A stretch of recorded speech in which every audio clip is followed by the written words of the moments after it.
In the first few months of a Labour government, pensioners in this country have been betrayed by the Labour government, who promised change, and all they did was slash the financial support for pensioners in our country by cutting the winter fuel payments. If that's what change means, Scotland doesn't need change, it needs progress under an SNP government.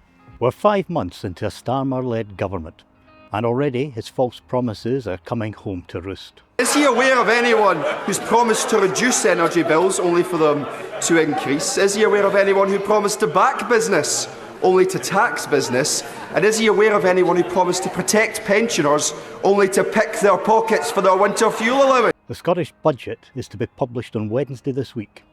Devolved finances are no way to run a country.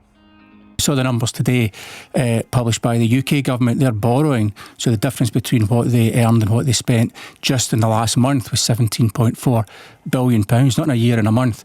The Scottish government has to balance its budget and bring in as much money as we spend every year, and that's in a time, as I say, great uncertainty, because the amount of money we get from the UK government is very unknown right up until February of that current financial year. So we won't know the final position on this financial year until February of next year. Now, this is more than an economic issue. It's a fundamental question of national sovereignty. Scotland stands as a nation rich in resources, yet powerless to control its economic destiny. Each budget cycle, each policy dictated from Westminster, demonstrates the critical necessity of self-determination. Despite Westminster's constraints, the SNP has delivered and maintained policies benefiting Scottish families, like free prescription, tuition-free education and childcare support, saving parents up to £5,500 per child.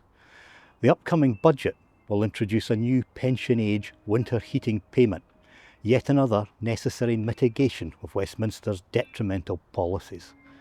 Scotland, an energy-rich nation, paradoxically powerless over its energy, where, as Octopus Energy Chief Executive Greg Jackson highlights, centralised pricing fails local communities. The big problem we've got is that everyone in the UK pays the same unit price near enough, and it's set by whichever area in the UK happens to have the most expensive electricity at any moment in time.